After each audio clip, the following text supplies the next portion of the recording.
This is a presentation by imsicd Medical Software on our imsicd9 to imsicd10 coding training software. As we all know, imsicd10 is about to be activated on October 1st, 2015.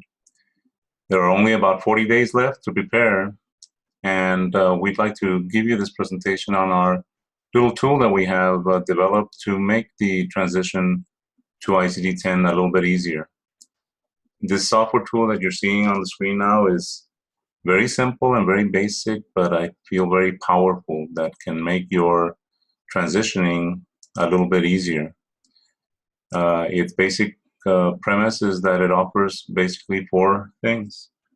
The first thing that it offers is the ability for you to get your imsicd10 codes that correspond to imsicd9 codes that you are currently using.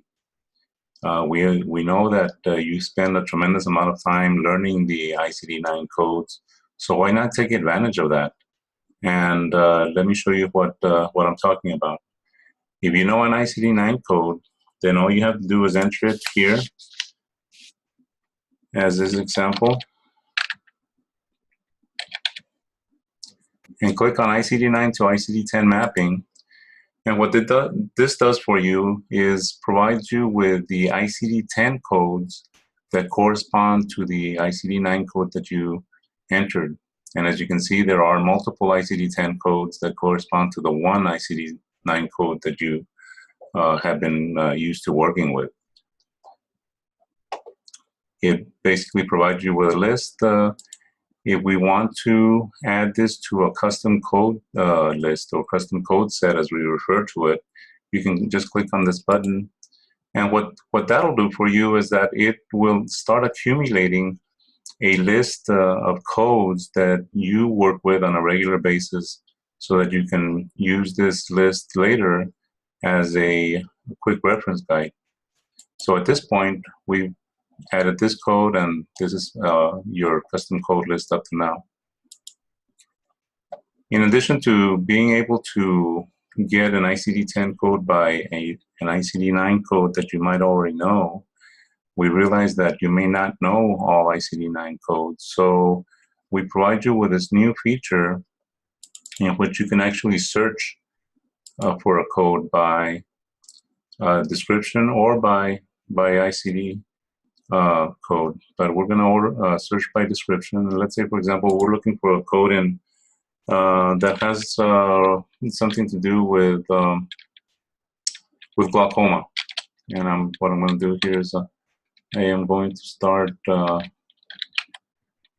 entering the word glaucoma, and as you can see, what I am seeing here is the items that are referencing or using glaucoma, and this is your imsicd9 code here.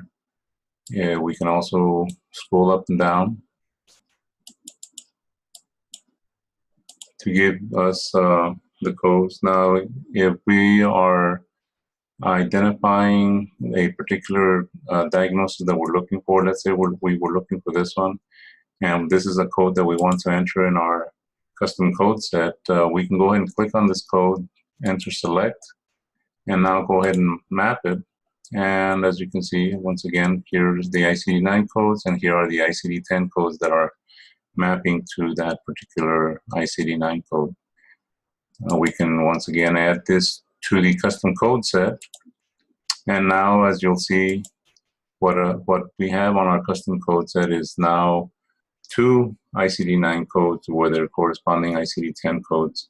This custom code set will be building on. You can continue to build on, so that as you continue, you can literally have all the codes that you are interested in for your specialty, and bring this up at the click of a button without you having to enter specific codes anymore. So it's as simple as that. We also provide you with the ability to map imsicd10 to imsicd9 codes. In this process, the process is basically the same, but it'll provide you with a opportunity to enter an imsicd10 code and look for your corresponding imsicd9 codes. Both of these processes allow you to enter by either code, or you can enter by description. And once again, I'm going to go into, this time, into the ICD-10 area. And as you can see here, what we're providing you is the ICD-10 codes, and actually on this list, we provide you as well the corresponding ICD-9 codes. If we enter an item here in description, and let's say I'm just gonna go ahead and enter salmonella. Well, as you can see, I started entering the description, and as you enter more characters in the description, it starts to limit your list so that you can get closer to the item that you're looking for. And if this is what you're looking for, then once again here you see the ICD-10 code and the corresponding ICD-9 code. So it's as simple as that. And this is just a simple software tool that we have created to allow the people that are needing to learn or get familiar with ICD-10 codes to do it in such a way that they can do it quickly and easily and not have to spend a lot of time and effort going through the diagnosis coding books. We realize that not everybody's a coder, and everybody does have to get familiar with the ICD-10 codes. So why not use our automated tool? Thank you very much, and that's the description.